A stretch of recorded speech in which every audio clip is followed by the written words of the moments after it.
네, 연구관리 수업입니다. 제가 첫 시간에 말씀드린 것처럼 이 과목은 이제 연구개발을 업으로 하시는 분들, 즉 장차 연구자가 되실 분들을 대상으로 해서 준비한 수업이고요. 그래서 제가 강의 자료에 써놓은 것처럼 아마 이 과목 들으시는 분들은 전부 다 이공계 석박사 과정 학생분들이실 거고 앞으로 연구를 해야 할 사람입니다. 우리가 연구 개발을 업으로 하는 사람들이 어떤 사람들이 있는지를 보면 이제 정말 우리가 흔히 연구자라고 부르는 분들하고 그 다음에 연구기관의 종사자, 저 같은 사람들이 되겠죠. 그런 분들이 이제 연구 개발을 업으로 한다, R&D를 통해서 이제 먹고 산다, 그렇게 얘기할 수 있을 텐데 그런 분들은 좀 알아야 될 만한 지식들을 우리가 한 학기 동안 다루려고 합니다. 조금 더 구체적으로 얘기하면 R&D 과정에 투입되는 요소들, 그리고 그 중간 과정에서 나오는 산출물들, 또 그 결과물들을 활용하거나 관리하는 사람들도 이 과목에 나오는 개념들은 좀 도움이 될 거라고 생각합니다. 우리처럼 공공연구기관 혹은 이제 대학의 연구자들, 교수님들을 포함해서 연구원분들이 이제 또 대상이 될 수 있겠고요. 또 민간 기업에서도 연구개발 투자를 많이 합니다. 흔히 이제 기업연구소 다니시는 분들이 되겠죠.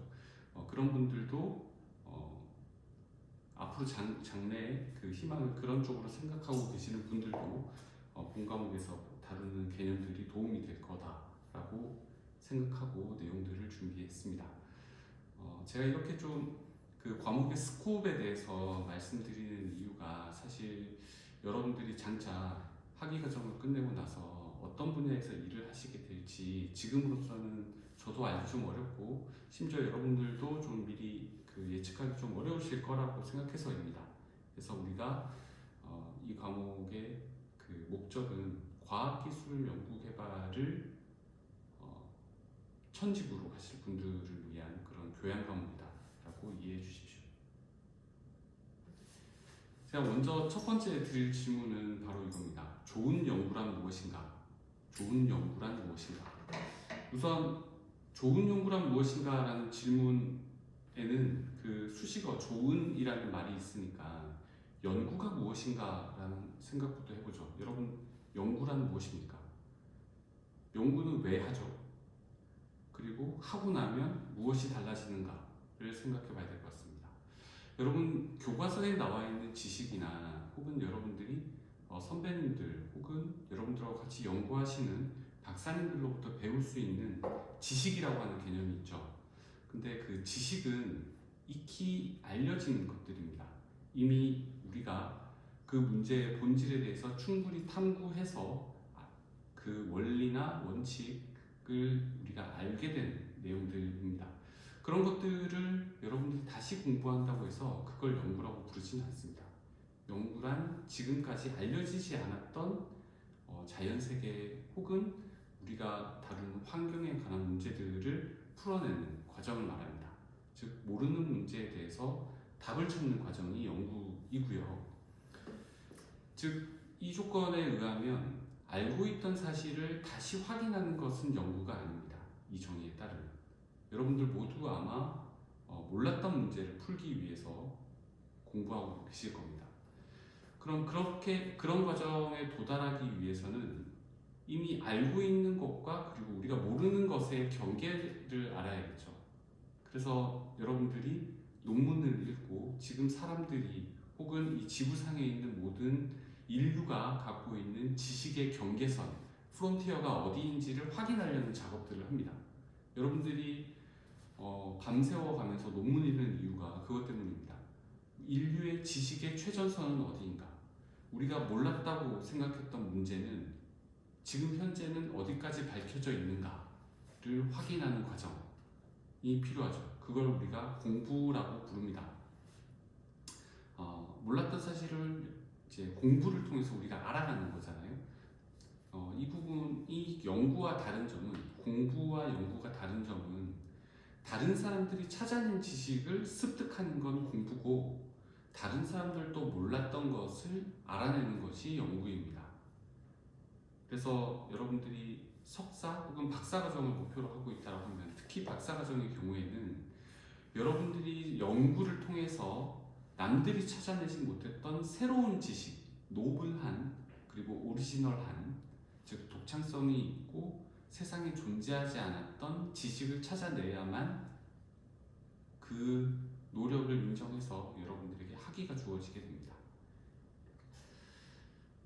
연구의 기본적인 조건, 왜 하는가, 그리고 무엇이 연구인가, 지식을 찾기 위해서다 라고 제가 말씀을 드렸는데, 하고 나면 무엇이 달라지는가에 대해서 말씀드리겠습니다. 연구는 여러 가지 목적이 있을 수도 있는데, 우선 새로운 지식, 조금 전에 말씀드린 것처럼 새로운 지식을 확보할 수 있어야 하고요. 가능하다면, 꼭 모든 연구가 그래야 되는 것은 아니지만 가능하다면 그 결과물이 세상을 바꿔놓을 수 있어야 됩니다. 세상을 어떻게 바꾸느냐? 우리가 생활하는 방식을 바꿀 수도 있고, 우리가 알고 있던 지평을 넓힐 수도 있고, 또 우리가 전에는 가지 못했던 곳에 가게 할 수도 있고, 더 편리하게 생활할 수도 있고, 우리가 더 건강하게 생활할 수도 있고, 즉 긍정적인 방향으로 세상을 바꿔놓을 수 있어야 연구다, 이렇게 제가 쉽게 좀 말씀을 드리겠습니다. 네. 이 두 가지 조건을 잘 만족하면 좋은 연구다라고 부를 수 있을 텐데요. 그러면 연구를 잘하기 위해서는 무엇이 필요한가 좀 생각해 보겠습니다. 좋은 연구란 저는 무엇을 연구할 것인지, 그리고 그것을 어떻게 연구할 것인지, 또 왜 연구할 것인지가 명확해야 합니다. 무엇을 연구한다라고 하는 것은 연구의 대상이 명확하다라는 뜻이죠. 여러분들 이제 대학원 과정을 하고 계시니까 아마도 동료분들이나 주위에서 그런 질문들을 많이 받으실 겁니다. 넌 연구 문제가 뭐야? 연구 주제가 뭐야? 사실 저도 대학원 다닐 때 돌이켜 보면 제일 듣기 싫었던 질문이 그거였던 것 같아요. 넌 연구 문제가 뭐냐?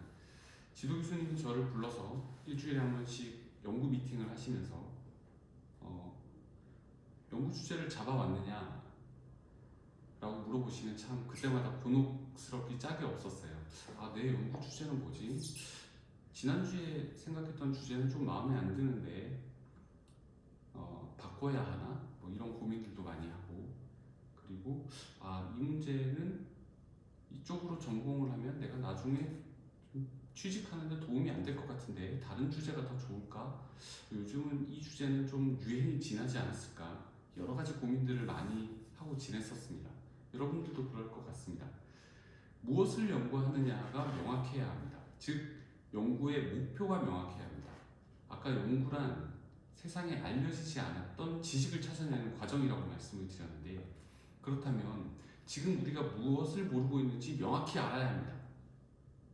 우리가 타겟으로 하는 지점이 어디인지를 알아야 연구의 목표가 명확한 것이고 무엇을 연구한다라고 하는 대상이 정해질 수가 있습니다. 예를 들어서 바이오 분야의 연구자라고 하겠습니다.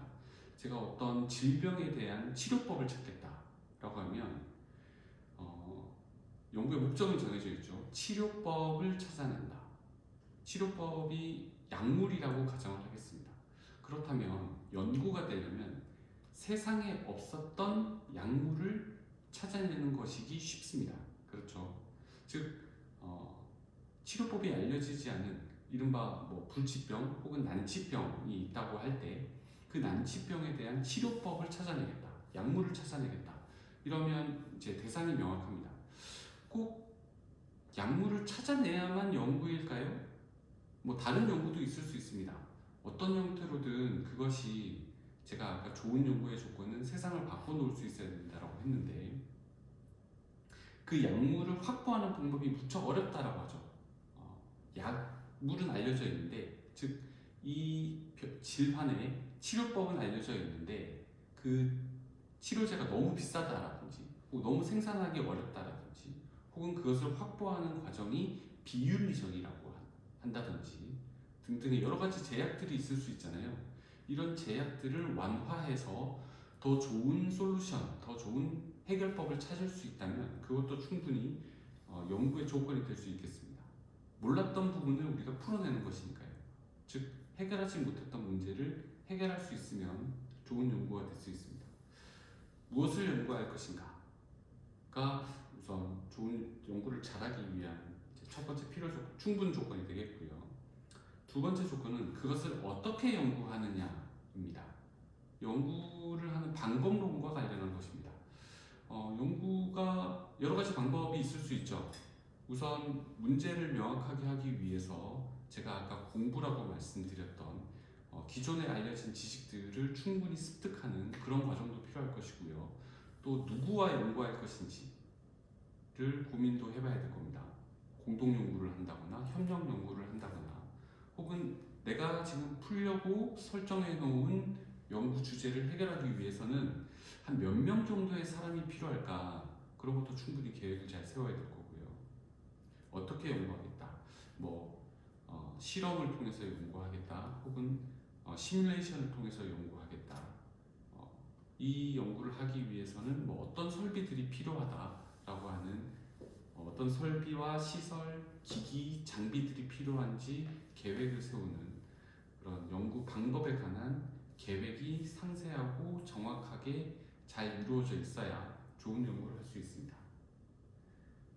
그리고 마지막으로 제가 왜라고 질문을 적었는데요. 사실 저는 이 질문이 가장 중요하다고 생각합니다. 왜 이 연구를 해야 하느냐가 무척 중요한 질문입니다. 왜 그러냐면 제가 아까 좋은 연구가 되려면 하면 무엇이 달라지는가에 대해서 답을 할 수 있어야 된다고 했는데요. 좋은 연구가 되려면 그것이 세상에 긍정적인 영향을 미쳐야 합니다. 그 연구의 결과물이 단순히 내가 즐겁자고 하는 것은 그냥 개인적인 지식 탐구의 과정일 뿐입니다. 그 결과물이 세상에 이로운 방향으로 작용할 수 있어야 비로소 의미 있는 연구가 될 수 있다. 그러려면 왜 이 문제를 해결해야 된다라고 하는 필요성, 당위성에 대해서 우리가 잘 대답할 수 있어야 됩니다. 아마 여러분들이 연구자로 성장하시게 되면 아마 이 문제에 대해서 가장 많이 질문을 받을 겁니다. 왜 이 연구가 필요하죠? 왜 이런 연구를 해야 합니까? 왜 지금 해야 합니까?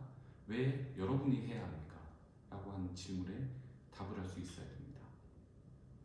조금 예가 안 닿을 예시를 들어서 여러분들에게 조금 더 피부에 와닿도록 말씀을 드리겠습니다. 여러분들 잘 아시는, 아마 영화로도 접하셨을 것 같은데 원자폭탄 개발 예시를 한번 들어보겠습니다. 흔히 맨해튼 프로젝트라고 알려져 있습니다. 2차 대전이 이제 실제로 그 결과가 활용된 것은 2차 대전을 이제 끝내는 결정적인 계기가 되기도 했습니다만, 맨해튼 프로젝트를 통해서 미국의 과학자들이 원자폭탄을 개발하고 그것을 일본의 히로시마와 나가사키에 투하하는 사건이 있었습니다. 여러분들, 맨해튼 프로젝트에 참여했던 과학자들은 좋은 연구를 한 걸까요? 여러분들은 어떻게 생각하십니까? 논란의 여지가 있을 수 있는데요. 네. 사실 지금 그 역사적 사건이 우리 사회 오늘날까지도 미치는 영향이 어마무시하다라고 할 수 있습니다. 꼭 그것이 좋은 영향이었냐, 나쁜 영향이었냐를 제가 지금 윤리적으로 그 행동이 옳다 그르다를 따지자는 것이 아니고요. 좋은 연구라 함은 이 이로운 방향으로 인류 사회에 기여할 수 있어야 된다라고 말씀드릴 수 있겠고요. 그래서 여러분들이 하게 될 연구가 가져올 결과에 대해서 충분히 예상할 수 있어야 되고, 또 그것이 좋은 방향으로 활용될 수 있도록 그 결과물이 가져올 임팩트, 파급 효과에 대해서 우리가 고민을 많이 해봐야 된다. 네. 이 세 가지 조건이 갖춰진다면 좋은 연구의 충분 조건이 될 수 있다고 생각합니다. 그렇다면 연구가 잘 이루어지기 위해서 반드시 있어야만 하는 필요 조건들은 무엇인가 조금 생각해 보겠습니다. 그래서 연구를 하려면 많은 것들이 필요합니다. 투입 요소들, 인풋들이 많이 필요합니다. 우선 당장 여러분들의 시간이 필요합니다. 즉 사람이 필요하죠. 연구는 사람이 하는 거니까. 물론 요즘은 셀프 드라이빙 랩이라든지 자율실험실 혹은 AI 코사이언티스트 이런 개념들이 많이 나오고 있지만, 어쨌든 연구는 사람들이 하는 것입니다. 그렇죠? 만약에 사람이 하는 일이 아니라면 기계나 AI가 대체할 수 있는 일이 된다면 우리가 이 과목을 공부하고 있을 이유도 없을 것 같고요. 첫 번째로 사람이 필요합니다. 시간이 필요하죠. 즉 기간이 필요합니다. 몰랐던 문제를 풀기 위한 과정이니만큼 연구는 무척 지난하고 경우에 따라서 무척 오래 걸릴 수 있습니다. 여러분들 논문 쓰는데 옛날보다 시간이 많이 짧게 걸린다고 하지만 뭐 하루 이틀 만에 뚝딱 해서 나오는 그런 경우는 흔치 않죠. 시간도 필요하고 또 사람이 필요합니다. 이 시간과 사람의 문제는 조금 입체적으로 생각을 해봐야 되는데, 예를 들어서 10사람이 하루에 달라붙어서 할 수 있는 일의 양과 한 사람이 10일 동안 할 수 있는 일의 양은 좀 다를 겁니다. 그렇죠? 여러분들 중에 실험하시는 분들도 많이 있을 텐데 어떤 실험은 경우에 따라선 뭐 일주일이 걸리기도 하고 10일이 걸리기도 합니다. 아주 짧은 시간에, 하지만 수십 명의 연구 인력들이 그 일에 집중해서 해야 되는 그런 일들도 있죠. 그래서 이게 동시에 투입해야 하는 규모, 그리고 그 연구가 지속되어야 하는 기간의 두 가지 개념이 있을 수 있다라는 말씀을 드리고요. 시간과 사람, 그 다음에 또 필요한 게 뭐가 있을까요? 네, 돈이 필요합니다. 연구비. 그렇죠. 연구를 하려면 많은 예산들이 필요합니다. 우선 인건비가 있어야 될 거고요. 연구를 해서 먹고 사는 이제 연구자들에게 지급해야 하는 월급이 있을 수 있죠. 인건비가 필요하고요. 네, 사람에 관한 비용. 또 어떤 비용이 필요할까요? 네, 기자재, 시설 등을 운용하기 위한 돈이 필요합니다. 이 실험을 하려면 어느 정도 공간에 실험실이 필요하고, 그 실험실에는 뭐 후드가 몇 개 필요하고, 어떤 이게 웹랩이기 때문에 수도가 필요하고, 폐수를 처리할 수 있는 폐수통이 필요하고, 뭐 분광기가 필요하고, 전자현미경이 필요하고 등등, 여러분들 머릿속에 스쳐가는 수많은 소위 그 실험 기기 장비에 관한 것들, 우리가 인프라라고 부르는 그런 것들이 필요하죠. 이런 것들 다 장만하려면, 마련하려면 돈이 필요하니까 예산이 필요합니다.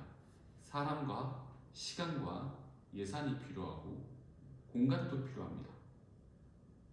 그렇죠. 여러분들이 지금 학업과 연구를 병행하고 있는 이곳 한국과학기술연구원이 한 8만 평 정도 되는데요. 이 8만 평이라고 하는 땅이 결코 작은 땅이 아니잖아요. 서울 시내 한복판에 이렇게 막 자연환경도 아름답고, 요즘은 그 캠퍼스에 너무 많은 분들이 계셔가지고 연구실이 많이 좁고 여러분들한테 충분한 공간이 많이 주어지지 않는 것 같아서 조금 안타깝기는 한데, 그만큼 그 한국과학기술연구원에서 해야 하는 연구는 많아지고 있고 사람도 많아졌는데, 이 공간이라고 하는 물리적 제약이 쉽게 해소되지 않아서 그런 거다라고 이해해 주시면 감사하겠습니다. 대표적인 투입 요소들은 조금 전에 말씀드린 것처럼 사람, 시간, 예산, 공간, 그 예산이라고 하는 것에 괄호 열고 장비, 인프라 등이 되겠습니다. 또 어떤 요소가 있을까요? 네, 지금까지 말씀드린 것처럼 이제 직접적으로 와닿는 요소들은 아니지만 저는 환경이라고 하는 요소도 꼽고 싶습니다. 여러분들이 연구를 잘 할 수 있게 도와주시는 분들, 연구 지원 인력이라든지 그리고 뭐 장비를 운용하시는 분들이라든지, 심지어는 여러분들하고 같이 생활하고 있는 분들 중에 여러분들의 실험실을 관리해 주시는 분들, 청소해 주시는 분들, 사무실에 뭐 전기가 나갔을 때 조명을 수리해 주시는 분들이라든지, 이런 분들도 넓은 의미에서 보면은 우리 연구가 잘 이루어질 수 있게 도와주시는, 우리와 함께 투입되는 분들이라고 볼 수 있죠. 시간, 예산, 공간, 장비, 그리고 인력, 환경, 이런 것들이 투입 요소입니다. 두 번째로 좋은 연구가 되려면 과정이 필요합니다. 이 과정이란 우리가 이제 수업 시간에 조금 더 나중에 다루긴 할 텐데, 좋은 연구가 만들어지려면, 좋은 연구가 되려면 반드시 필요한데 바로 위의 질문에 대한 과정입니다. 무엇을 연구할 것인지 정하고 그것을 어떻게 연구할 것인지 설계하고 또 그 결과물을 어떻게 활용하겠다라고 하는 계획이 잘 이루어져야 되고, 그것이 순차적으로 잘 밟아졌을 때 비로소 좋은 연구가 될 수 있습니다. 네, 그리고 결과물이 확산되는 과정, 그리고 이것이 그 연구의 성과가 우리 사회하고 어떻게 상호작용하는 과정이 필요합니다. 제가 아까 지식을 찾아내는데 그치지 않고 그 지식이 우리 사회를 바꿔놓아야 된다고 했잖아요. 즉 우리 실험실에서 한 결과들이 그것이 그냥 실험실에서 마침내 찾아냈어 유레카 하고 끝나면 그건 그냥 우리의 지적 호기심을 충족하는 일에 다르지 않습니다. 그것이 실험실 바깥을 나가서 시장으로 혹은 우리 사회로 확산돼서 바람직한 결과를 이끌어내야만 좋은 연구가 될 수 있다. 투입 과정, 확산, 상호작용 이런 것들이 있어야 좋은 연구가 될 수 있다라는 말씀을 드리겠습니다.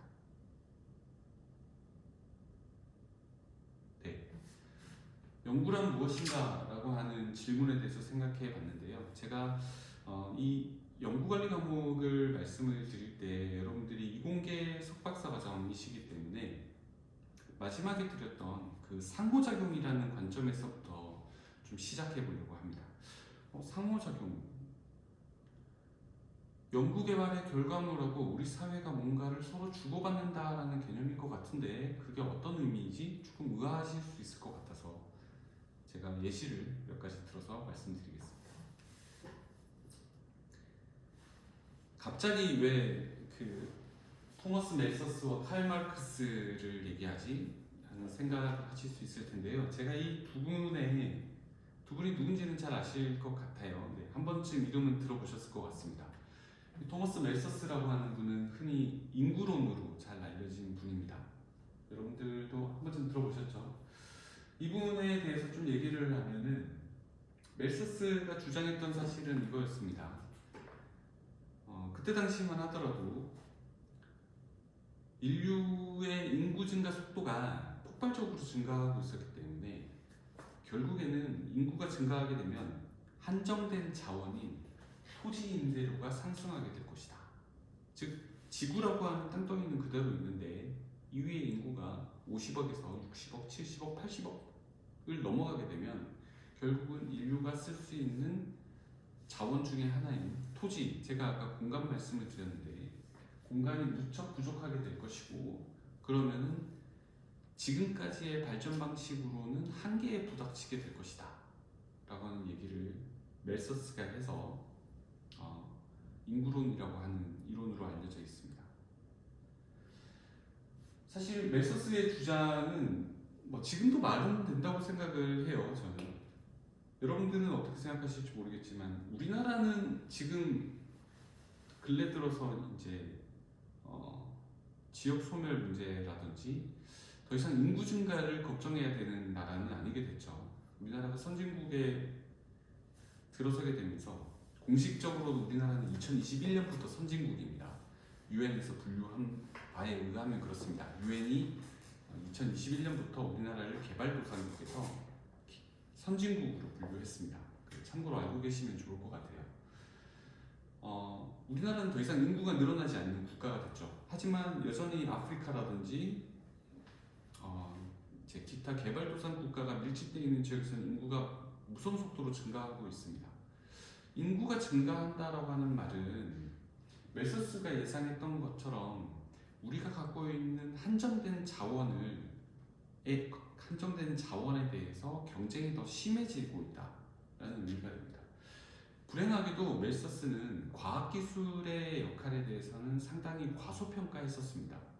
그럴 수밖에 없었던 것이 멜서스가 살아있던 그 당시에는 우리가 오늘날 과학기술이라고 부르는 혹은 우리가 연구개발을 통해서 얻어내는 혁신이라고 하는 것들이 피부에 와닿지 않는 그런 시대였기 때문입니다. 그래서 멜서스는 무척 비관적으로 미래를 바라봤습니다.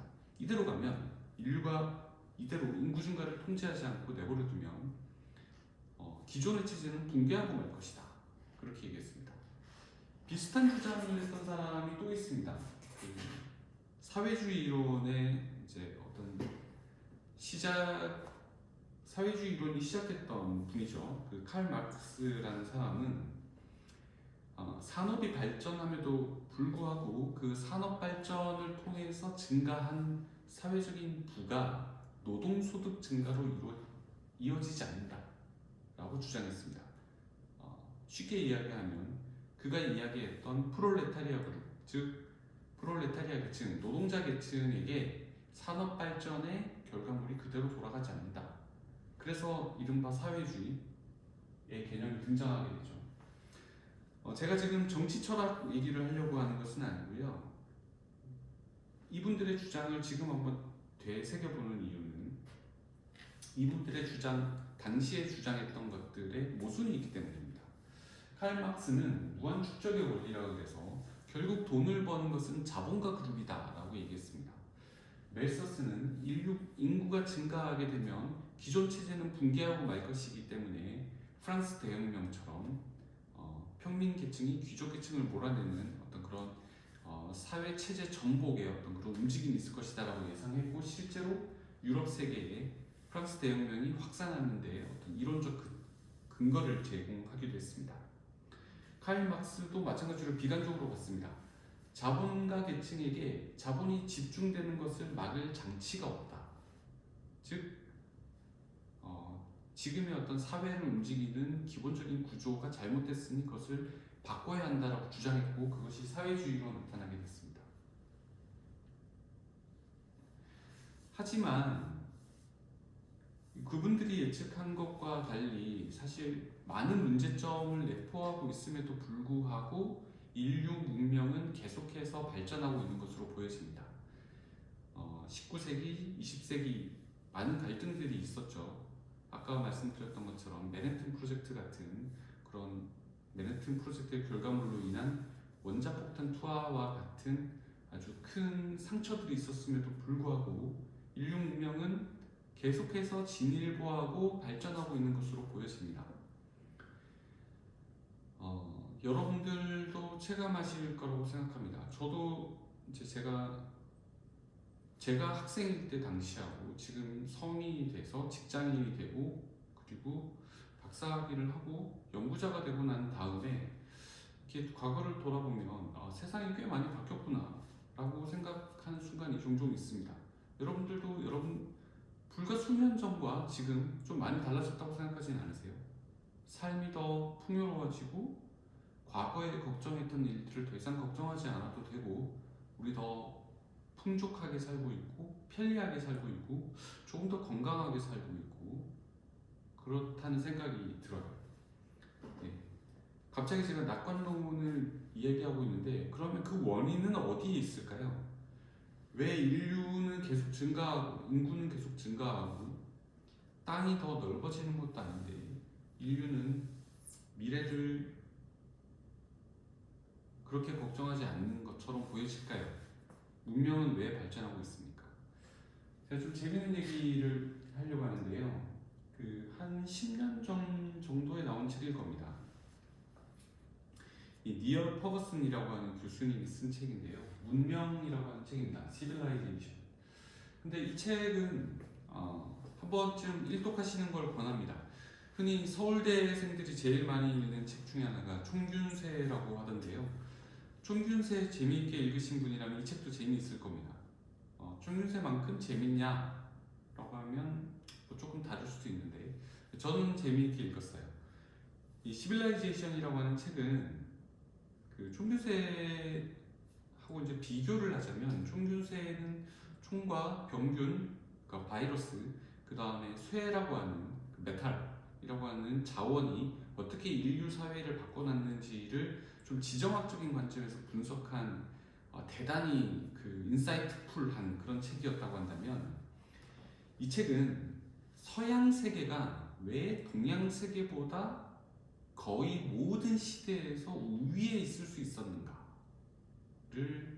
분석한 책입니다. 좀 기분 나쁠 수도 있는 이야기입니다. 우리처럼 이제 동양 세계에서 성장하고 살고 있는 사람들에게는 동양 세계는 항상 서구 세계에 비해서 뒤처졌었던가 이렇게 생각할 수도 있죠. 항상 서양은 동양보다 더 나았는가? 라는 질문에 대해서 정답을 얘기한다면 꼭 그렇진 않다라고 할 수 있겠죠. 우리나라만 하더라도 동시대의 서구 사회보다 훨씬 더 진일보에 있던 순간이 있었고요. 중국 또한 마찬가지입니다. 뭐 화약이나 종이가 가장 먼저 개발됐던 것도 중국 사회였었고, 그런데 비교적 최근 한 1, 200년 정도를 이야기한다면 서구 사회가 더 앞서 나갔었다라고 보는 게 맞겠죠. 네. 제가 오늘 이제 마지막 시간에 말씀드릴 내용은 조금 다르긴 한데요. 이제 우리나라를 포함해서 극동아시아, 이제 한국, 일본, 중국 같은 국가들은 서구 사회를 따라잡았거나 더 앞서 나가고 있죠. 사회 많은 부분에서 그렇습니다. 그런데 한 지난 100년, 200년을 돌아보면 그렇게 볼 수 있으니까, 즉 서구가 동양보다 더 우위에 있었다 이렇게 보는 것도 무리는 아니기 때문에 왜 그럴까? 무엇이 그렇게 만들었을까? 라고 하는 이유를 이 니얼 퍼거슨이라고 하는 분은 이렇게 6가지 요소에서 찾았습니다. 제가 영어로 적어놓긴 했는데, 첫 번째가 경쟁이라고 하는 요소입니다. 서구 사회는 동양 사회에 비해서 경쟁을 장려했다. 즉 많은 사람들에게 경쟁을 유도하고 경쟁에서 이긴 사람이 그 결과물을 가져갈 수 있도록 하는 사회 구조가 정착돼 있었기 때문에 가능했다라고 하는 게 첫 번째고요. 경쟁이 꼭 좋은 것이냐라고 하면 이제 혹독한 경쟁을 뚫고 여러분들도 마찬가지로 학창 시절 때부터 해서 입시, 심지어 이 대학원 생활을 하고 있는 지금 저도 경쟁에 노출되어 있습니다. 그렇죠? 회사 생활도 경쟁의 연속이에요. 그래서 특히 한국 사회는 경쟁이 무척 치열한 사회로 널리 알려져 있긴 한데요. 그래서 우리나라가 좀 더 빨리 고도 성장할 수 있었는지도 모르겠습니다. 경쟁이 동양 사회보다 서구 사회가 더 치열했다라고 하는 점. 두 번째로 꼽았던 것이 바로 과학입니다. 근대 과학, 현대 과학이라고 하는 것이 서구 사회에서 비롯되었기 때문이다. 네. 우리가 지금 배우고 있는 이론, 과학 이론, 혹은 여러분들이 수업 시간에 공부해야 되는 많은 것들이 서구 사회로부터 왔죠. 데카르트로부터 시작해서 우리가 많은 것들을 서구에서 정립된 과학 이론에 기초해서 연구하고 있습니다. 그렇죠. 과학이 큰 힘을 했다. 동의하실 거라 생각합니다. 세 번째가 지식재산권이라고 하는 것입니다. 여러분들의 지식을 발명자에게 귀속시켜주고 있습니다. 이 세 번째 조금 복잡한 개념이라서 제가 조금 더 자세히 설명을 하자면, 이 지식재산권이라는 게 없으면 지식이 축적돼서 발전되기가 어렵습니다. 무슨 이야기냐면 예를 들어서 한 100명 정도가 있는 사회라고 생각을 해보죠. 그 중에서 한 명이 이 100명에게 공통으로 해당되는 어떤 문제가 있는데, 그 문제를 해결하기 위해서 한 명이 많은 노력을 했습니다. 혼자서 밤도 새서 연구하고, 아까 말씀드린 것처럼 시간도 많이 들이고 돈도 많이 쓰고, 다른 사람들이 다른 일 할 때 그 일에 몰두해서 열심히 하고, 그래서 그 결과물을 알아냈는데, 그 결과물이 그 공통의 문제를 해결했다라고 하죠. 그런데 그 해결한 것의 대가가 그 사람에게 돌아가지 않는 구조가 되면, 즉 그 지식의 소유권이 그 사람에게 있어서 그 지식을 활용하려고 하는 다른 사람들이 그 대가를 잘 지불하지 않으면 그 100명 중에 다른 어떤 누구도 다른 문제를 해결하려는 노력을 하지 않을 겁니다.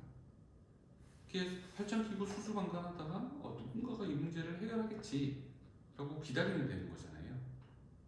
그렇기 때문에 이 지식을 재산으로 인정해주고 혹은 지식이나 기술이나 노하우 이런 것들을 재산으로 인정해주고 그것을 다른 사람들이 활용하려고 할 때 그 권리를 인정해주는 것이 무척 중요한 사회적 장치다라고 이 파워슨 교수가 지적하고 있습니다.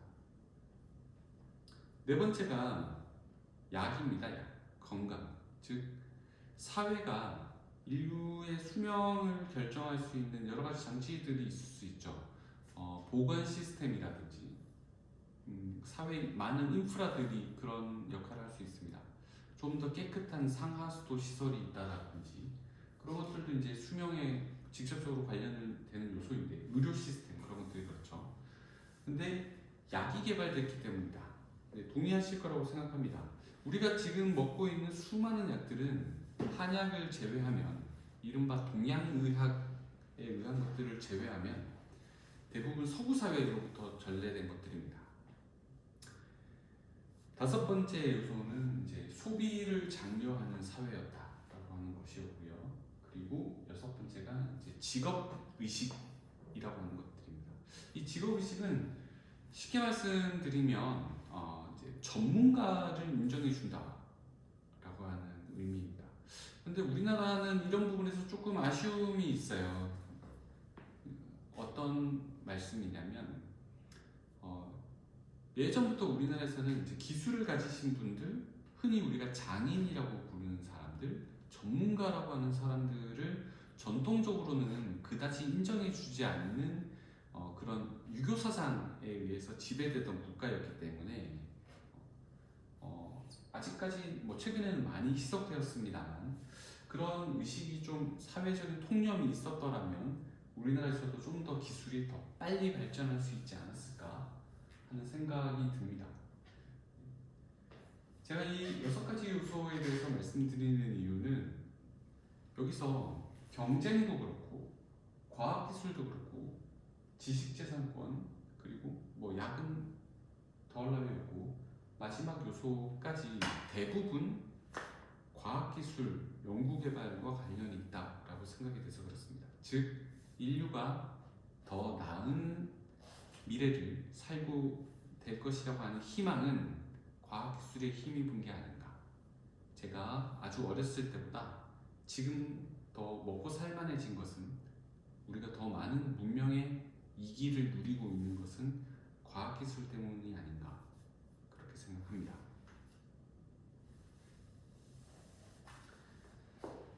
제가 그렇게 나이를 많이 먹지 않았는데 뭐 그렇게 오래 살았다고 옛날에 뭐 어땠고 어렸을 때보다 얼마나 삶이 나아졌고 그런 얘기를 하겠습니까? 그래서 증거를 하나 가져와 보겠어요.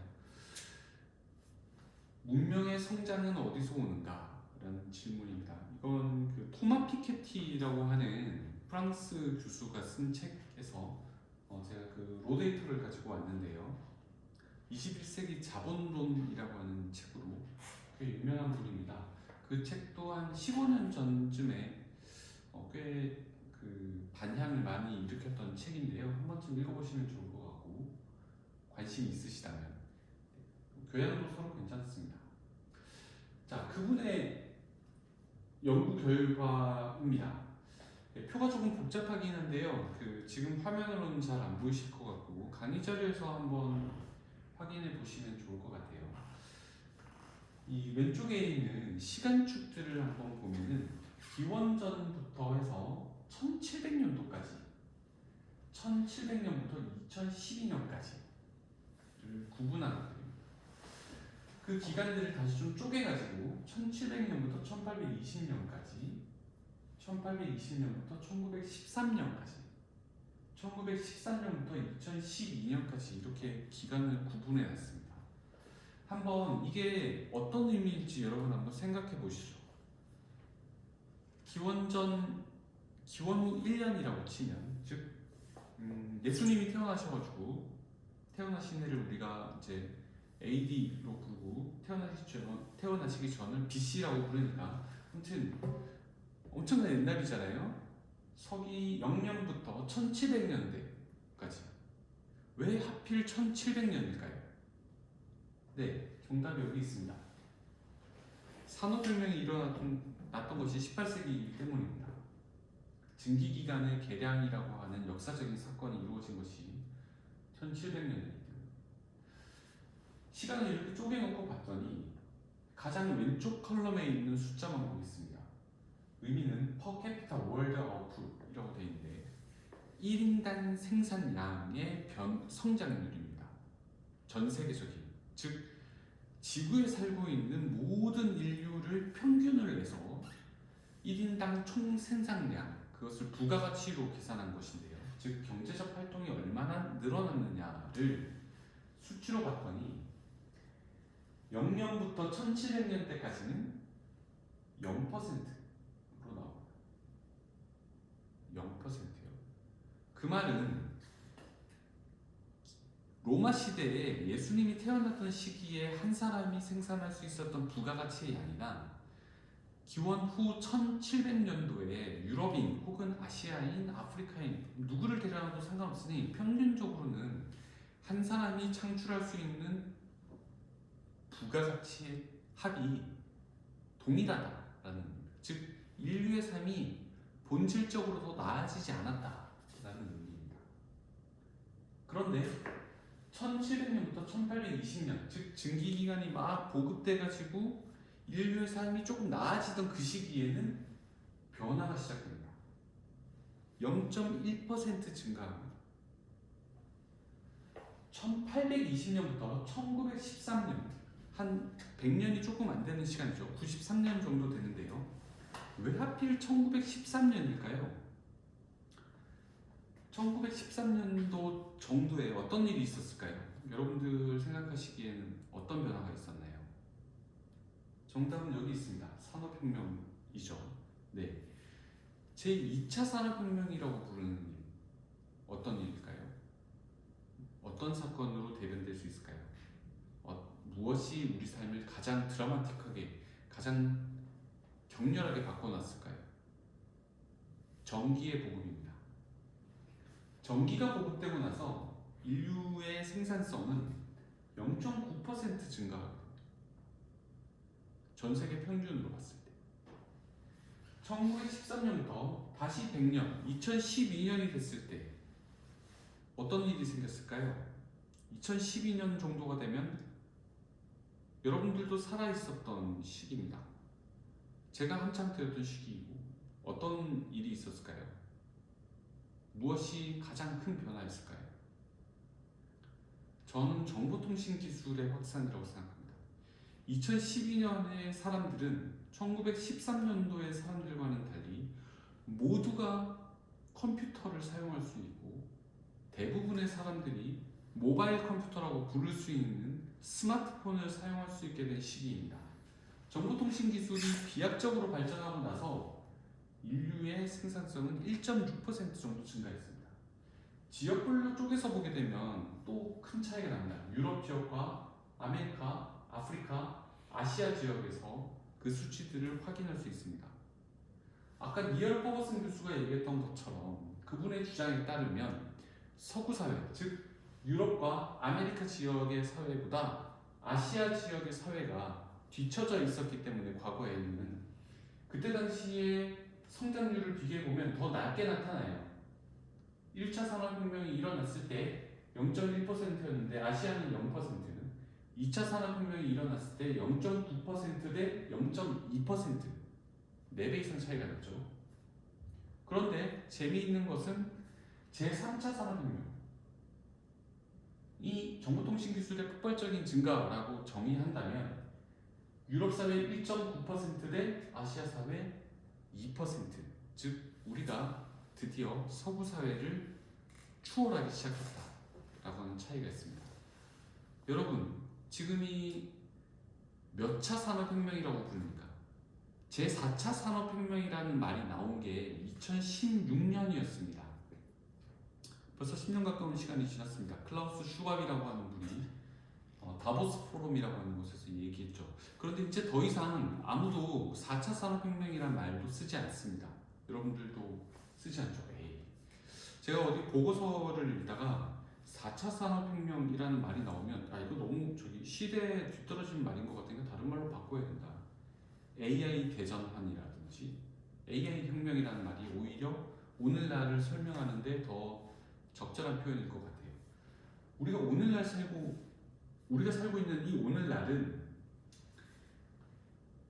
이 증가율이 훨씬 더 빨라졌을 겁니다. 즉 1인당 생산량의 증가가 엄청나다. 성장은 어디서 오느냐? 바로 기술 발전에서 온다라는 말씀을 드리고 싶었습니다.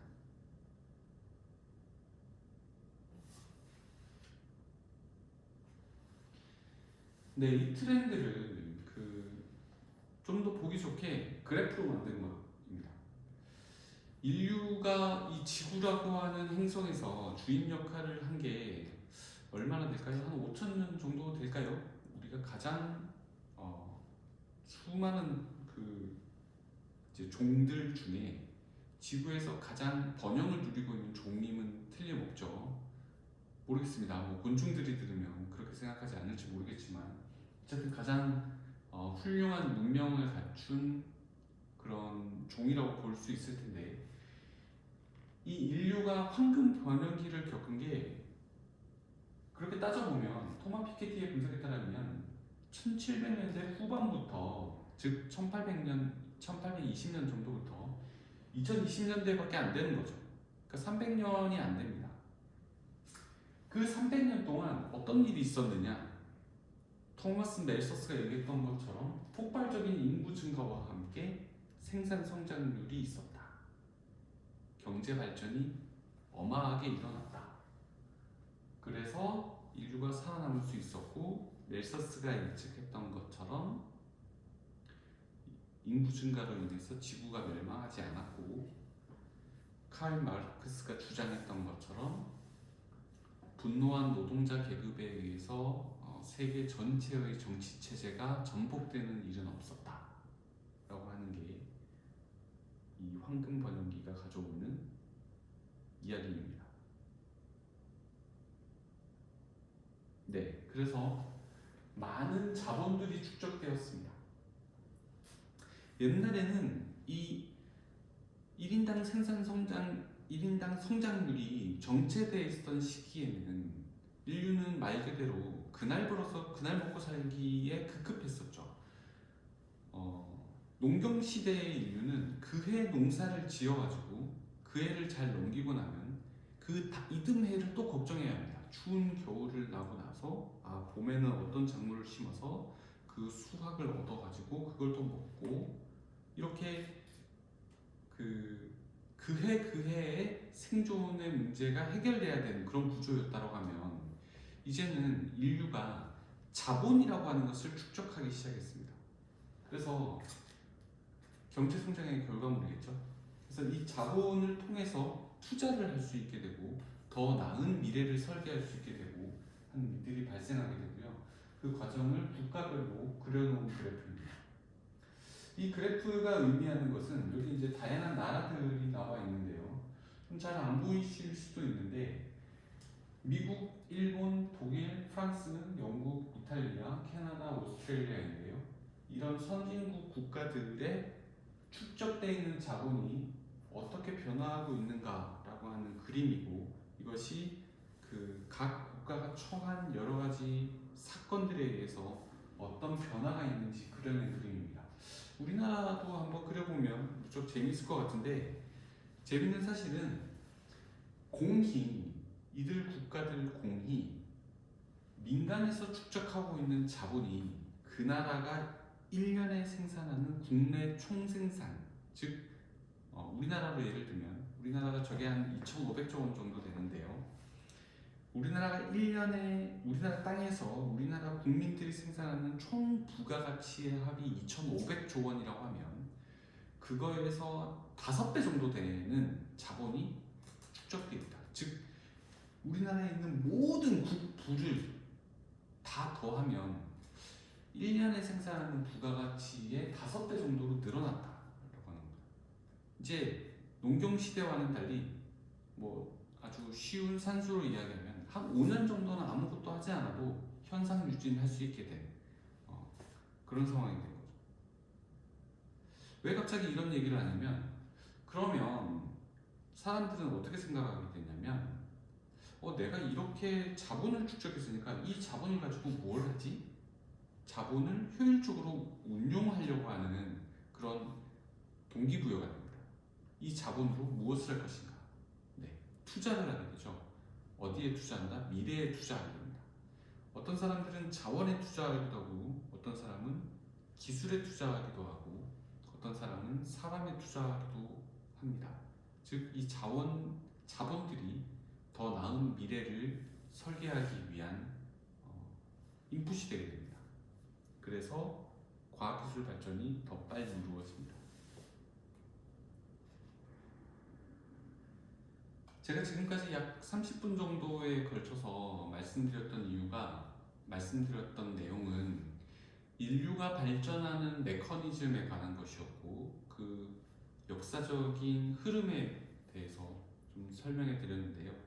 사실 제가 그 인문학에 엄청난 조예가 있는 사람도 아니고, 저는 다만 여러분들한테 그 과학기술사적인 관점에서 왜 과학기술이 인류 발전에 공헌했는가를 먼저 짚고 시작하는 게 도움이 될 것 같아서 말씀을 드렸던 거고요. 관련해서 재미있는 영상이나 이론이나 책들이 유튜브 혹은 방송 또 서점에 많이 나와 있으니까 관심 있으신 분들은 찾아보시면 좋을 것 같고요. 좋은 책 찾게 되시면 저한테도 좀 알려주십시오. 지금까지 인류에 대해서 이 지구에 살고 있는 한 80억 명 정도 되는 사람이라고 하는 존재에 대해서 얘기를 했다면, 이제 국가에 대해서 얘기를 해보겠습니다. 우리는 대한민국에 살고 있으니까, 그러면 전 세계 어느 나라도 부럽지 않은 이 대한민국의 발전 과정에서 엔진 역할을 한 것은 무엇이었을까? 라고 생각해 보겠습니다. 네, 아까 봤던 그림하고 좀 비슷한데요. 국가는 어떻게 발전하는가? 네, 그걸 살펴보기 위해서 아주 1차원적인 문제부터 생각해 보겠습니다. 흔히 사람이 살기 위해서는 의식주가 해결된다고 얘기하잖아요. 네, 추운 곳에 있으면 따뜻한 옷을 입고 싶고, 배가 고플 때는 밥을 먹어야 되고, 또 안전한 환경에서 잠을 잘 수 있는 주거 환경이 마련돼야 됩니다. 그 중에서 가장 직접적인 문제는 아무래도 먹고 사는 것에 관련된 것입니다.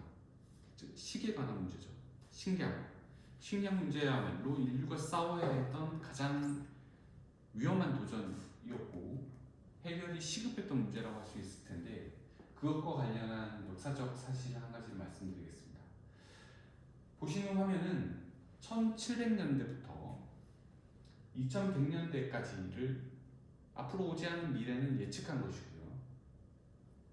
2023년도를 기준으로 해서 미래 예측을 보여주고 있는데, 실선으로 된 것은 인류 그래프를 의미합니다. 2023년에 전 세계 인구가 80억에 도달했습니다. 그런데 경제 성장률 아까 보신 것처럼 드라마틱한 성장이 있었는데, 인구 역시 엄청난 성장을 보입니다. 1800년도에 약 10억 명 정도 됐을 거라고 예측되던 인구가, 그 추정되던 우리 인류의 수는 1920년대에는 20억, 1925년에 20억이었으면 불과 100년 만에 전 세계 인구가 4배로 증가한 거죠. 네, 이렇게 보시는 것처럼 기하급수적인 성장을 하게 됩니다. 멜서스가 얘기했던 것처럼 땅덩어리는 한정되어 있는데, 즉 농경지의 면적은 제한되어 있는데 80억이나 되는 사람, 즉 전보다 4배나 더 되는 사람들이 식량을 해결해야 된다라고 하면은 식량 생산도 4배 이상 늘어나야 되잖아요. 뭐 그렇다고 전 세계에 갑자기 없던 대륙을 우리가 발견해가지고 거기서 어마무시하게 막 큰 넓은 농경지를 새로 만들어가지고 그렇게 한 것도 아닐 테고, 땅은 정해져 있었는데 뭐가 바뀌었냐? 바로 비료가 바뀌었습니다. 비료.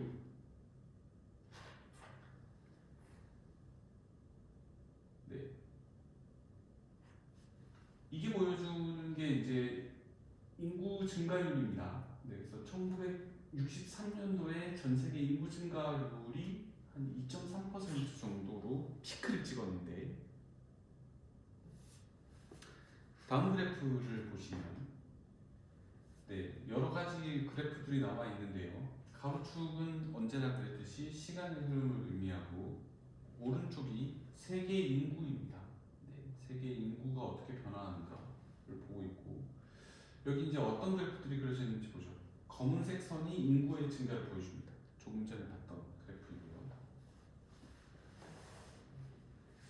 만약에 비료의 개량이 없었다면, 즉 비료가 생산되는 방법이 획기적으로 개선되지 않았다라고 하면 어떤 일이 있었을 거냐면, 세계 인구는 이 붉은색 점선 실처럼밖에 증가하지 못했을 것이다 라고 하는 가정입니다.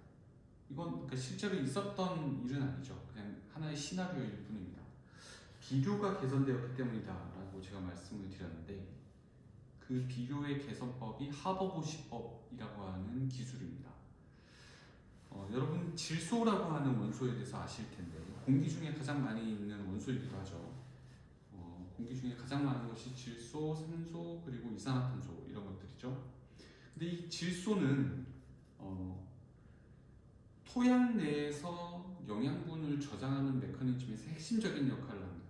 우리가 농사를 지을 때 이제 먹이 사슬에 의해서 우선 식물이 성장을 하고, 그 식물을 섭취한 초식 동물이 있고, 뭐 육식 동물, 우리 같은 육식 동물들도 있고, 인류는 잡식성 동물이라고 해야 되지만 이런 먹이 사슬이 존재하잖아요. 그러면 토양으로부터 해서 우선 농작물이 먼저 성장을 해야 되는데, 이 농작물이 성장을 하는 데 있어서 가장 결정적인 역할을 하는 것이 토양 중에 질소 화합물들이고, 그러면 즉 질소를 토양에 잘 충전해 줄 수 있어야 계속해서 농사를 지을 수 있는데, 그런 역할을 하는 것이 바로 비료이고, 그 비료의 생산법과 관련한 획기적인 개선이 하버보시 법이라고 하는 방법입니다.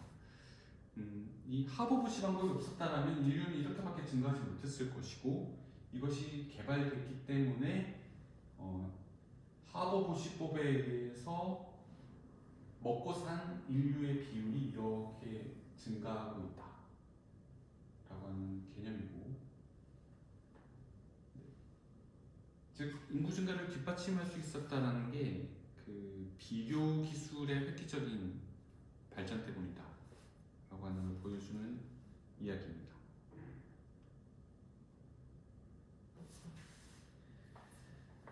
사실 그 하버보시를 개발한 그 분은 되게 논란이 많이 있어요. 그 독일 과학자인데, 이분은 하버보시 기술을 개발했을 뿐만 아니라 홀로코스트, 나치에 의한 유대인 대학살 문제에도 직접적으로 가담했던 과학자이고 해서 많은 윤리적인 문제를 갖고 있습니다. 한번 관심 있으신 분들은 그 인터넷에 혹은 유튜브에 조금만 검색해 보시면 아주 아주 흥미로운 그 역사적 사실들을 많이 확인할 수 있으니까 한번 찾아보시면 재밌을 것 같습니다. 어쨌든 그분이 실제로 저지른 그 많은 과오에도 불구하고 이 비료 기술의, 농업 비료의 획기적인 발전을 통해서 인구 증가에 기여한 것은 사실이니까 그것도 알고 계시면 좋을 것 같습니다. 이건 그냥 상식 차원에서 말씀을 드렸고요.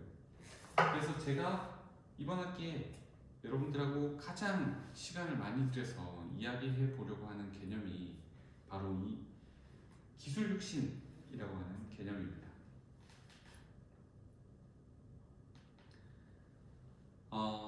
혁신이라고 하는 말은 사실 여러분들도 많이 들어봤을 것 같습니다. 혁신은 순 우리말은 아니고 사실 한자어죠. 네. 가죽혁에 새롭게 할 신을 따서 사실은 그 의미를 들여다보면 되게 끔찍한 말입니다. 그러니까 껍질을 벗겨내서 새롭게 한다 라고 하는 말입니다. 과거의 어떤 체제, 방법, 지식들을 완전히 새롭게 해서 새로운 것으로 탈바꿈함이라는 것을 혁신이라고 합니다. 우리 구태의연한 것을 혁신합시다 라고 하는 것은 대부분 이제 아주 고통스러운 과정을 동반합니다. 그런 의미에서의 혁신이라기보다는 제가 말씀드리고 싶은 이노베이션이란 기술 발전의 결과로 인해서 제가 아까 연구의 조건에서 말씀드렸던 것처럼 세상이 이렇게 바뀐 경우를 의미합니다. 오늘 제가 몇 가지 그 역사적인 사례들을 말씀을 드릴 텐데 제가 이게 무척 오래된 일이죠. 여러분들이 기억하기도 힘들 정도의 그 옛날 일이긴 한데 저는 사실 그 제가 아까 말씀드렸던 것처럼 증기기관의 개량이나 혹은 전기의 보급 그리고 2012년도에 들어서 정보통신 기술의 획기적인 발달이라고 말씀을 드렸는데 제가 체험했던 것이기도 하고 아직까지도 오늘날 우리 사회에 가장 큰 영향을 미치고 있는 일이기도 해서 이 사건을 예시로 드는 걸 무척 좋아하는데 여기에 대해서 말씀드리도록 하겠습니다. 아마 누군지는 다 아실 것 같고요. 그 스티브 잡스라고 하는 이제 애플의 창업주였죠. 이분이 2007년도에 그 애플의 신제품을 발표하는 행사인 맥월드라고 하는 곳에서 프레젠테이션 했던 광경입니다.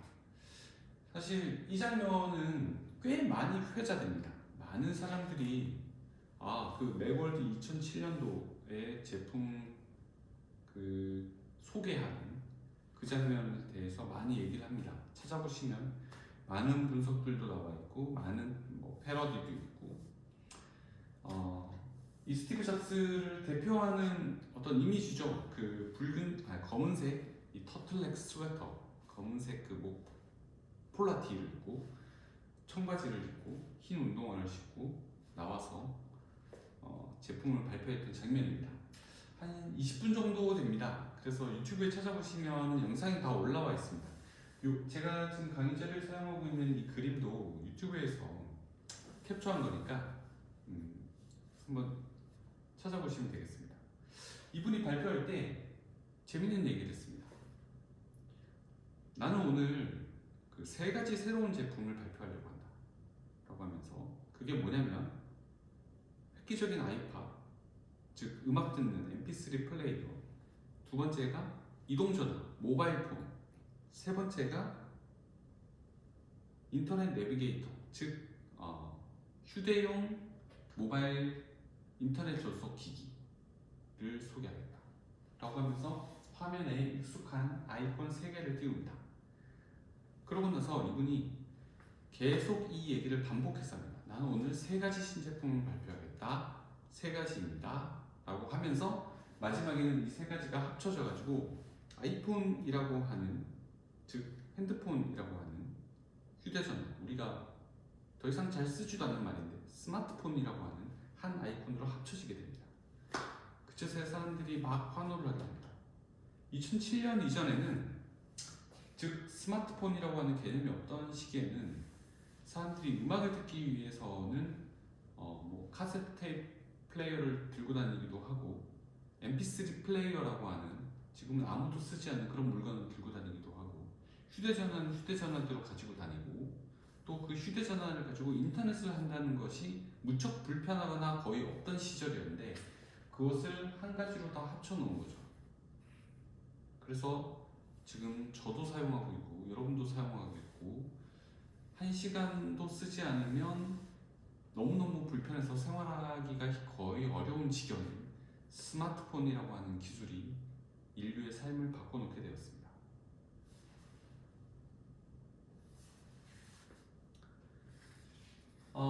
스마트폰은 제가 스티브 잡스 얘기만을 하려는 건 아니고요. 그 스마트폰은 왜 21세기에 가장 영향력이 컸던 기술 혁신인가를 생각을 해보면 많은 분석들이 있을 수 있는데 우선 기술들이 융합이 됐습니다. 즉 한 가지 기술에 의해서 이것이 구현된 것이 아닙니다. 여러 가지 기술들이 서로 융합됐다라고 부르는데 잡스가 발표했던 것처럼 아이팟 기능, 즉 음악도 들을 수 있고 혁신적인 휴대전화 기능도 할 수 있고 그것이 획기적으로 뛰어난 인터넷 통신기기이기도 했습니다. 또 재미있는 것은 지금 우리가 더 이상 전혀 신기하게 생각하지 않는 멀티터치 기능이라고 하는 게 가능해졌다라고 하는 것입니다. 여러분들 아마 그런 경험 해보셨을 텐데 어디 가서 화면을 보면 이것이 손으로 만져지고 움직여지는 것인가 해보지 않나요? 당연히 터치가 될 거라고 생각하지 않나요? 당연히 이렇게 손가락을 벌리면 그것이 확대될 것이고 이렇게 좁히면 축소될 거라고 기대하지 않습니까? 그 기술이 그전에는 없었거든요. 멀티터치가 된다라고 하는 기술. 네, 그걸로 사용자의 경험, 즉 유저 익스피리언스가 획기적으로 바뀌게 됐습니다. 기술적으로는 그렇고요. 산업 생태계를 완전히 바꿔놨습니다. 앱스토어라고 부르는 물론 그 이후에 안드로이드 생태계에서는 이제 마찬가지로 다른 이제 앱스토어가 아닌 다른 생태계가 등장하긴 했지만 어쨌든 앱을 개발해서 공유할 수 있는 플랫폼이라고 하는 게 생겼고요. 즉 새로운 어플리케이션이 얼마든지 등장할 수 있게 됐습니다. OS가 바뀌었고요. 그래서 소프트웨어 생태계가 완전히 바뀌었다. 즉 스마트폰으로 ICT 기술의 발전이 집약되는 계기가 마련됐다. 결과적으로 많은 산업들이 완전히 뒤바뀌게 됐습니다. 더 이상 MP3 시장이라고 하는 것이 없어지게 됐고 카메라 시장도 많은 영향을 받았죠. 이제 더 이상 그 휴대전화의 카메라 성능이 무척 뛰어나지게 되면서 이제 디지털 카메라를 가지고 다니는 사람이나 물론 아직도 이제 전문가용 제가 지금 스튜디오에서 촬영을 하고 있는데 저도 지금 카메라를 바라보고 있긴 한데 전문가용 카메라를 사용한 것을 제외하고는 카메라 시장도 많이 바뀌었고요. GPS 즉 위성 지리 정보 시스템이 핸드폰에 내장이 되게 되면서 이제 GPS에 기반한 수많은 산업들이 바뀌게 됐습니다. 즉 내 위치 정보라고 하는 것을 이제 통신회사를 포함해서 많은 사람들이 알고 있고 활용할 수 있게 됨으로써 많은 게 바뀌었습니다. 여러분 휴대전화를 켜서 내 근처에 맛집을 검색한다 라고 하는 게 가능해진 게 바로 그런 것 때문이죠. 금융도 바뀌었습니다. 이제 더 이상 은행에 직접 돈 찾으러 가지 않아도 되죠. 송금하려고 은행에 가지 않아도 되죠. 은행에 다른 사람에게 송금하기 위해서 제가 이제 더 이상 전화를 걸지 않아도 됩니다. 여러분들 그게 무슨 소리야? 은행에 송금하는데 왜 전화를 걸죠? 라고 하겠지만 사실은 스마트폰이 없었을 때는 송금하기 위해서는 전화를 걸거나 은행 지점에 가거나 했었어야 되는데 이제 그런 일이 필요 없습니다. 모르는 사람에게 돈 보내는 방법도 간단하죠. 이제는 계좌번호가 있고 인터넷 뱅킹이 된 스마트폰이 있으면 가능하기 때문에 그렇게 바뀌었고요. 방송, 유튜브의 등장으로 인해서 어떤 방송과 통신 분야가 획기적으로 바뀐 것도 간과할 수 없는 큰 변화라고 생각합니다. 그래서 언제 어디서나 인류는 네트워크에 연결되어 있는 상태가 됐습니다. 여러분도 저도 네트워크의 한 구성원이 됐습니다. 그렇죠? 그래서 이게 정말 삶을 많이 바꿔놓고 있다라고 하는 생각이 들고요. 네, 이게 바로 제가 예를 들었던 기술 혁신의 대표적인 사례라고 할 수 있겠습니다. 그러면 다음으로 넘어갈 주제는 이 기술 혁신이란 어떻게 일어나는가 그리고 그것이 바꿔놓는 게 무엇인가에 대해서 다음 시간부터 계속해서 수업을 진행하도록 하겠습니다. 이 기술 혁신이라고 하는 개념은 무엇이고 어떤 종류가 있고 그것이 어떻게 발생하고 물론 과학기술의 발전으로부터 그리고 그것이 어떻게 세상을 바꿔놓는가에 대해서 생각해 보면서 우리는 어떤 연구를 할 것인지 더 고민하는 그런 계기가 되었으면 합니다. 지금까지 들어주셔서 감사합니다.